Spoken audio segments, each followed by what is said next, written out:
தந்தி தொலைக்காட்சி நேயர்களுக்கு வணக்கம். நல்லதை சொல்வோம், நல்லதை செய்வோம், நல்லதே நடக்கும். ஒரு வாழ்க்கையில் நல்லது நடக்க வேண்டும் என்று சொன்னால் நல்லதை சொல்ல வேண்டும், நல்லதை செய்ய வேண்டும். அந்த அடிப்படையில் இன்றைக்கு 28/4/2016 வியாழக்கிழமை பூராடம் நட்சத்திரம் மாலை 5:49 வரை, பிறகு உத்திராடம் நட்சத்திரம். இன்றைக்கு நான் உங்களுக்கு சொல்ல இருக்கிற நல்ல கருத்து, பூமி விற்பனையாலே பெருஞ்செல்வம் யாருக்கு வரும்?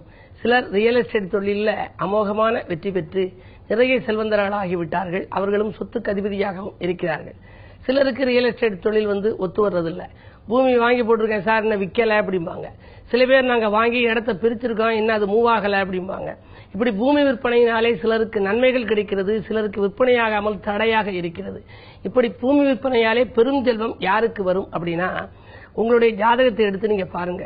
9ஆம் இடத்துக்கு உடையவன் திசையிலே 10ஆம் இடத்துக்கு உடையவனுடைய புத்தி நடைபெற்றால் அவர்களுக்கு பூமி விற்பனையாலே பெருஞ்செல்வம் வரும். எனக்கு தெரிஞ்ச ஒருத்தர் மிகப்பெரிய கோடீஸ்வரர், ரியல் எஸ்டேட்லேயே பணம் சம்பாதிச்சார். அவருடைய ஜாதகத்திலே எல்லாம் பார்த்தேன். 9க்குடையவனுடைய திசையிலே 10க்குடையவனுடைய புத்தி நடைபெற்ற போது அவருக்கு யோகம் வந்துச்சு. லக்னத்துக்கு 4க்குடையவன் 10லே சஞ்சரிக்கணுமா? லக்னத்திலேருந்து எண்ணி பார்த்தா 4க்குடையவன் 10லே சஞ்சரிக்கணும். சஞ்சரித்து அவனுடைய திசையோ புத்தியோ நடக்கணும். அப்பதான் அது பலன் கொடுக்கும். 10க்குடையவன் 4ஆம் வீட்டில் செவ்வாய்க்கு கேந்திரத்தில் இருக்கணும். அப்படி இருந்தாலும் அவர்கள் ரியல் எஸ்டேட் தொழிலால் பூமி விற்பனையாலே மிகப்பெரிய செல்வம் அவர்களுக்கு கிடைக்கும். பூர்வீக நிலங்களை எல்லாம் விற்பதன் மூலமாக பெருந்தனம் சிலருக்கு கிடைக்கும். அதற்கென்று ஒரு பாடல் கூட உண்டு. 9க்கு உடையோன் திசையில் உயர் 10க்கு உடையோன் புத்தி, மண்பதை மீது வாய்த்தால் மதிப்பு தரும் லக்கினத்திற்கு 4க்கு உடையோன் 10ல் நலமுடன் சஞ்சரித்தால் மண்பூமி சேர்க்கையாலே மகத்தான லாபம் வாய்க்கும். மண்பூமி சேர்க்கையின் மூலமாக மகத்தான லாபம் கிடைக்குமாம். செவ்வாய்க்கு கேந்திரம்னா 4, 7, 10. செவ்வாய்க்கு கேந்திரத்தில் சிறப்புடன் 10ஆம் வீட்டில் பவ்யமாக நின்றால் பணபலம் அதிகரிக்கும். அங்கே நின்றால் பணபலம் மிகவும் அதிகரிக்கும். ஆகையினாலே செவ்வாய் என்பது பூமிகாரகன், தைரியகாரகன், பூமிகாரகன் என்று வர்ணிக்கப்படுபவன் செவ்வாய். ஒருவர் ஜாதகத்தில் செவ்வாய் நன்றாக இருந்தால்தான் பூமி யோகம் இருக்கும். அந்த செவ்வாய் வலிமை இழந்திருந்தால் அவர்கள் வாடகை வீட்டில் தான் குடியிருக்கும் நிலை இருக்கும். சொத்துக்கள் வாங்க வேண்டும், விற்க வேண்டும், அதனால் பெரும் பலன்கள் கிடைக்க வேண்டும் என்றால் பூமிக்குரிய கிரகமாக விளங்கும் செவ்வாய் ஜாதகத்திலே நன்றாக இருக்க வேண்டும். 10க்குடையவன் 4ஆம் வீட்டிலே செவ்வாய்க்கு கேந்திரத்தில் இருந்தால் பூமி விற்பனையால் அவர்களுக்கு பெரும் செல்வம் கிடைக்கும். இதுபோன்று உங்கள் ஜாதகத்தையும் நீங்கள் பார்த்து தேர்ந்தெடுத்து உங்களுக்கு உரிய தொழில் எது, தொழில் ஸ்தானத்தில் எந்த கிரகம் இருக்கிறார் என்பதை அறிந்து அதற்கேற்ற தொழிலை நீங்கள் தேர்ந்தெடுத்து செய்தால் உங்கள் வாழ்க்கையிலும் வசதி வாய்ப்புகள் பெருகும், வருங்காலம் நலமாக இருக்கும் என்ற கருத்தை தெரிவித்து இனி இன்றைய ராசி பலன்களை இப்பொழுது உங்களுக்கு வழங்கப் போகின்றேன். மேசராசி நேயர்களே, தட்டிச் சென்ற வாய்ப்புகள் தானாக வந்து சேரும் நாள். தனவரவு உங்களுக்கு திருப்திகரமாகவே இருக்கிறது. மாமன் மைத்துன வழியில் ஒத்துழைப்புகள் கிடைக்கும். சூரிய பலம் நன்றாக இருப்பதால் அரசியல் ஈடுபாடு கொண்டவர்களுக்கு அனுகூலங்கள் கிடைக்கும். புதிய பொறுப்புகளும் பதவிகளும் கிடைக்கும் நாள், பொன்னான நாள் இந்த நாள். ரிஷபராசி நேயர்களே, உங்களுக்கு சந்திராஷ்டமம். எதை செய்தாலும் யோசித்து செய்ய வேண்டும். அமைதியை கடைபிடித்தால் தான் ஆனந்தத்தை எதிர்கொள்ள முடியும். ஆதாயம் குறைவாகவே இருக்கும்.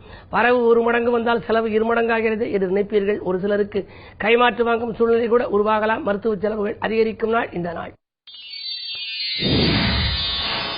மிதுனராசி நேயர்களே, குடும்பச் சுமை கூடும் நாள். கூடுதலாக உங்களுக்கு லாபம் கிடைக்கும் விதத்தில் 2ஆம் இடத்திற்கு அதிபதியான சந்திரன் இன்றைக்கு 7ஆம் இடத்தில் சஞ்சரிக்கின்றார். எனவே வரவு திருப்திகரமாக இருக்கும். வழிபாட்டில் கவனம் செலுத்துவீர்கள். தொழிலில் கிளைத்தொழில்கள் தொடங்கலாமா என்ற சிந்தனை மேலோங்கும். உத்தியோக முன்னேற்றமும் உண்டு. கேட்கும் இடத்தில் உங்களுக்கு உத்தியோக மாற்றங்கள் கூட ஒரு சிலருக்கு கிடைக்கலாம். கடகராசி நேயர்களே, உங்களுக்கெல்லாம் நினைத்ததை முடித்து நிம்மதி காணும் நாள். நிகழ்கால தேவைகள் பூர்த்தியாகும். எதிர்களின் பலம் குறையும். லாப நோக்கத்தோடு பழகியவர்களை இனம் கண்டு கொள்வீர்கள். வெற்றி வாய்ப்புகள் வீடு தேடி வரப்போகிறது. பாகப்பிரிவினைகள் சுமூகமாக முடியும். இந்த நாள் ஒரு இனிய நாள்.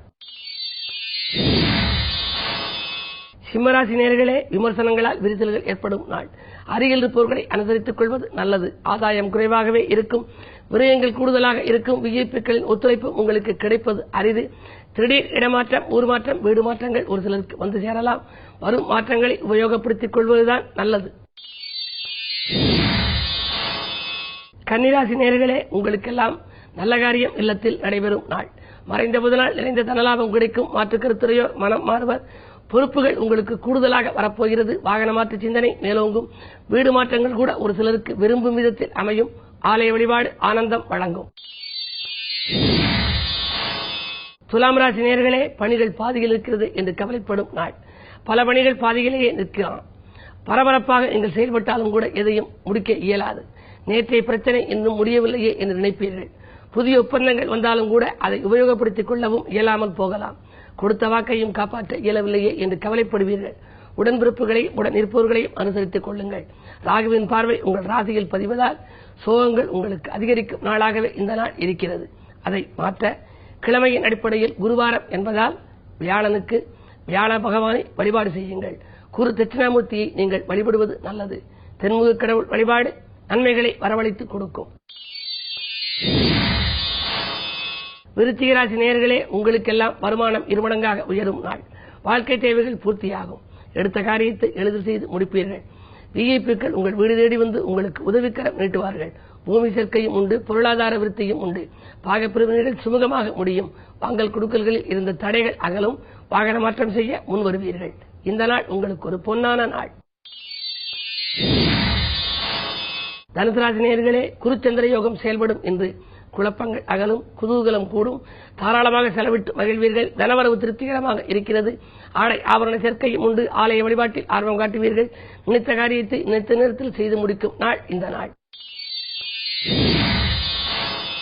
மகர ராசி நேயர்களே, உங்களுக்கெல்லாம் எண்ணங்கள் எளிதில் நிறைவேறும் நாள். எடுத்த காரியத்தை எளிதில் முடிக்க நண்பர்களின் ஒத்துழைப்பு கிடைக்கும். விலகிச் சென்ற உறவினர்கள் விரும்பி வந்து சேர்வார்கள். முன்கோபத்தால் முட்டுக்கட்டையாக இருந்தவர்கள் எல்லாம் இன்று மறுபடியும் உங்களை வந்து இணைய வாய்ப்பு உண்டு. அரசியல் ஈடுபாடு அதிகரிக்கும்.